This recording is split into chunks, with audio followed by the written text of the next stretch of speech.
नमस्कार। आज करेंगे अगला topic. Square root is very very very important topic है ये स्क्वायर रूट का। ये आना कंपलसरी है आपको, ठीक है। मैथमेटिक्स का ये एक बहुत जबरदस्त आप बेस कह सकते हैं। स्क्वायर रूट का कंसेप्ट है, आपको बार बार इसकी जरूरत पड़ने वाली है स्क्वायर रूट की। इसके बाद होता है क्यूब रूट। क्यूब रूट की तो फिर भी थोड़ी सी कम आवश्यकता होती है, लेकिन स्क्वायर रूट की बहुत जरूरत है। तो ये देखेंगे हम। तो मैं ज्यादा इसको वो वो नहीं करूँगा डीपली इसको, ज़्यादा वो नहीं करूँगा, हैवी टॉपिक की तरह नहीं समझाऊंगा। ऐसे लाइट टॉपिक हम इसको समझेंगे। बेसिक से बता दें तो स्क्वायर रूट का पहले हम बात करें सिंबल क्या होता है। भाई स्क्वायर का सिंबल क्या होता है? स्क्वायर का सिंबल होता है ब्रैकेट के ऊपर ऐसे स्क्वायर लगाकर, ठीक है। जैसे 5 का स्क्वायर या 9 का स्क्वायर, ठीक है। ये था इसका स्क्वायर का कंसेप्ट। स्क्वायर रूट का क्या होता है? स्क्वायर रूट का जो सिंबल है वो है ये, ठीक है। ये स्क्वायर रूट का सिंबल है। अगर ये लिख दिया मैंने तो इसका मतलब है कि 98 का स्क्वायर रूट निकालिए। ये इसको बोलते हैं रूट, ठीक है। स्क्वायर रूट निकालिए इसका। तो ये रूट का साइन है, इसको अंडर रूट भी बोलते हैं। अंडर रूट भी हम इसको बोलते हैं इस सिंबल को। तो ये निकालते कैसे हैं स्क्वायर रूट को, वो देख लेते हैं एक बार। तो इसको निकालने के बेसिकली 3 मेथड है। पहला मेथड वो होता है सब्ट्रैक्शन का, रिपीटेड सब्ट्रैक्शन का मेथड होता है स्क्वायर रूट निकालने का। दूसरा होता है वो होता है आपका फैक्टराइजेशन का। ये फैक्टराइजेशन का टॉपिक होता है दूसरा। और तीसरा होता है वो होता है डिवीजन का मेथड। डिवीजन का मेथड, 3 मेथड होते हैं, रिपीटेड सब्ट्रैक्शन, फैक्टराइजेशन और डिवीजन। सबसे जरूरी वो है ये फैक्टराइजेशन का टॉपिक। अब मैं बताता हूँ शुरुआत से रिपीटेड सब्ट्रैक्शन से आप कैसे निकालते हैं। तो मान लो कोई ये कह दे कि भाई आप ये बताओ इसका कितना आंसर आएगा, स्क्वायर रूट ऑफ 49। तो रिपीटेड सब्ट्रैक्शन में क्या करते हैं, इसमें से ओड नंबर को माइनस करते चलेंगे हम, ठीक है। 48 में से 3 माइनस कर देंगे 45, 45 में से 5 माइनस कर देंगे 50, 40, 40 में से 7 माइनस कर देंगे 33, 33 में से 9 माइनस कर देंगे 24, 24 में से हम 11 माइनस कर देंगे 13, और 13 में से 13 माइनस कर देंगे 0, ठीक है। तो बेसिकली 1 3 5 7 9 11 13 ये आपके ओड नंबर हैं जो लगातार हैं, कंटिन्यूस है। तो आपको ये देखना है कि कितने स्टेप में जीरो आई। 1 2 3 4 5 6 7, 7 स्टेप में हम जीरो पे पहुंच गए, तो इसका आंसर 7 आएगा। ये था रिपीटेड सब्ट्रैक्शन का मेथड। अगला जो है वो है फैक्टराइजेशन का मेथड। वो हम देख लेते हैं एक बार। फैक्टराइजेशन का मेथड क्या है? फैक्टराइजेशन में अब मान लो उसी की बात करूँ, 49 का ही निकालना है, तो इसके हम फैक्टर निकालते हैं। 49 को डिवाइड करते हैं। अब ये किससे डिवाइड होगा? ये 2 से नहीं होगा। तो फैक्टराइजेशन के मेथड के लिए आपको रूल पता होने चाहिए, डिवीजन के रूल आपको पता होने चाहिए। डिविजिबिलिटी रूल्स बोलते हैं। भाई 2 से डिवाइड कब होता है? जब लास्ट में डिजिट क्या होता है? 0 2 4 6 8 ये होते हैं, तो वो 2 से डिवाइड होता है। 3 से डिवाइड कब होता है? जब सम ऑफ डिजिट्स का सम अगर 3 से डिवाइड होता है तो वो 3 से ही डिवाइड होगा। 4 का रूल क्या है? लास्ट के 2 डिजिट जो हैं वो आपके डिवाइड होने चाहिए 4 से। तो आपका 5 का रूल क्या है कि जो लास्ट में डिजिट है वो 0 और 5 होना चाहिए। 6 का क्या होता है? 6 का 2 3 से डिवाइड हो तो 6 से होगा। 7 का छोड़िए, 8 के लास्ट के 3 डिजिट डिवाइड होने चाहिए, और 9 का सम ऑफ डिजिट, और 10 का 0। तो ये आपके रूल्स थे जो आप पहली क्लासेस में, पिछले क्लासेस में आप पढ़ के आए होंगे, लास्ट की क्लासेस में।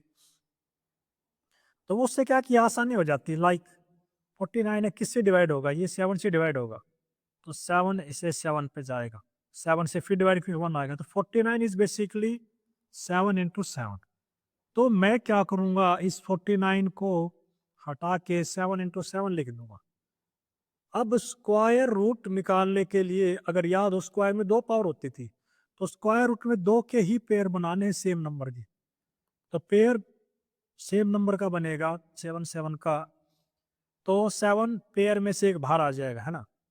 यानी ये पूरा पेयर यहाँ से उठेगा और उठने के बाहर जाएगा, लेकिन जब बाहर जाते जाते ये खत्म हो जाएगा, इसमें तो 7 बचेगा, तो इसका आंसर 7 ही आएगा। ठीक है, तो ये 7 इसका आंसर हो गया। एक और अगर मैं फैक्टराइजेशन करके दिखाता हूँ,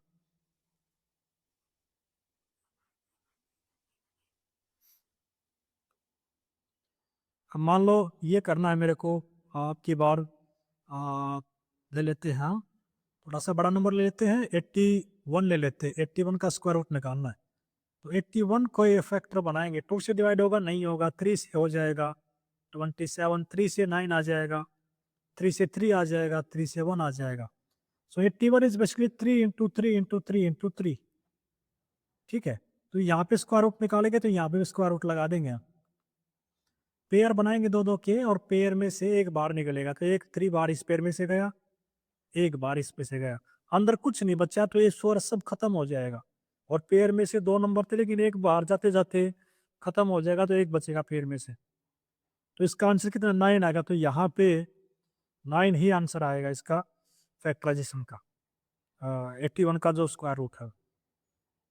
डिवीजन का रूल मैं आपको बाद में करवाऊंगा, ये थोड़ा सा कॉम्प्लिकेटेड है एज कंपेयर टू दिस। अब आ जाते हैं आपकी एक्सरसाइज के ऊपर। तो ये क्या कहते हैं, what is the square root of 64? 64 का स्क्वायर रूट कितना आएगा? तो 64 का स्क्वायर रूट वो आएगा 8 आएगा, प्लस और माइनस का 8। ठीक है, यानी इसका आंसर प्लस का 8 भी आ सकता है और माइनस का 8 भी आ सकता है। बेसिकली क्या है कि इस 8 की मल्टीप्लाई 8 पे करेंगे तो 64 आएगा, और माइनस 8 की मल्टीप्लाई माइनस 8 से करें तो माइनस माइनस कट जाएगी, 64 ही आएगा। तो दोनों केस में 64 आंसर, यानी इसके 2 आंसर आएंगे, प्लस का 8 आएगा और एक माइनस का 8 आएगा। ठीक है, तो वो यहाँ पे बताया गया है कि प्लस माइनस के इन जर्नल, ये एमसीक्यू के लिए क्वेश्चन बन गया है आपका, अंडर रूट ऑफ एन का square is basically plus minus n. ठीक है, यानी जो स्क्वायर रूट का जो आंसर आता है उसके आगे दोनों साइन लगते हैं, प्लस का भी और माइनस का भी, और वो वन आ जाएगा, है ना। तो बेसिकली ये दोनों कट जाएंगे, स्क्वायर और ये दोनों कट जाते हैं। तो ऐसे ना कह के आपको वो ये कह दिया तो स्क्वायर रूट हो गया, या ऐसे कह दिया तो भी इसका मतलब स्क्वायर रूट होता है। हाफ पावर 1/2 पावर को भी आप स्क्वायर रूट ही बोलते हैं। तो इसका आंसर भी 8 ही आएगा, ये ध्यान रखना, प्लस माइनस का 8, लेकिन हम प्लस का नंबर ही लेके चलते हैं इसमें।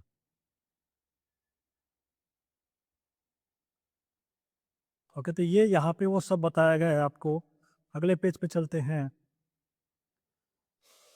ये जो क्वेश्चन है ये अच्छे क्वेश्चन है, क्या ये एक परफेक्ट स्क्वायर है?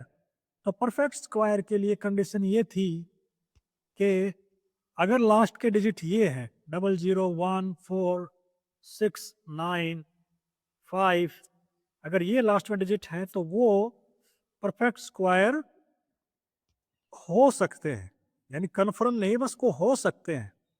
ठीक है, अगर लास्ट यानी ये परफेक्ट स्क्वायर हो सकता है, तो कन्फर्म करने के लिए इसके आप फैक्टर बनाएंगे, उसे जाएगा 16 2, डिवाइड करेंगे, आप ये नॉर्मल डिवीजन है और कुछ नहीं है। ठीक है,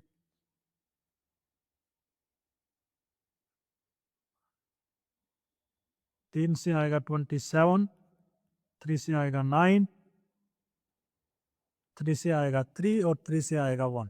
तो इसके ये आपके फैक्टर बन गए, क्या क्या बन गए, 2 इंटू 2 इंटू 3 इंटू 3। ठीक है, तो मैं अगर मेरे को ये चेक करना कि क्या परफेक्ट स्क्वायर है, तो मैं यहाँ पे पेयर बनाने की कोशिश करूंगा।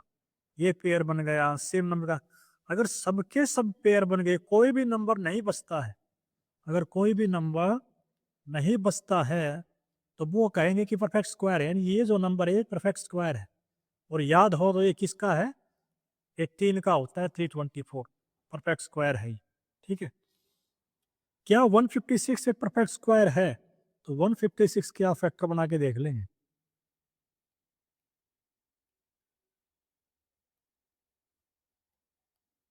तो क्या बनेगा 156 का, 2 इंटू 2 इंटू 3 इंटू 13, ये बनेगा।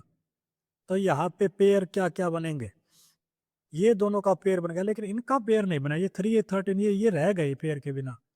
तो अगर कोई भी नंबर बिना पेयर के रह जाएगा तो वो परफेक्ट स्क्वायर नहीं होगा, यानी ये नंबर परफेक्ट स्क्वायर नहीं है। ठीक है, तो ये यहाँ पे बताया गया है। तो आज के लिए बस इतना ही। अगली उसमें करेंगे हम ये फिगर इट आउट, और अच्छी फिगर इट आउट है जो हमने अभी तक पढ़ा है उन पे बेस्ट आपकी फिगर इट आउट है, बहुत अच्छी है ये, मुझे अच्छी लगती है। तो चैनल को सब्सक्राइब करें और लाइक करें। मिलते अगली वीडियो में। Thank you.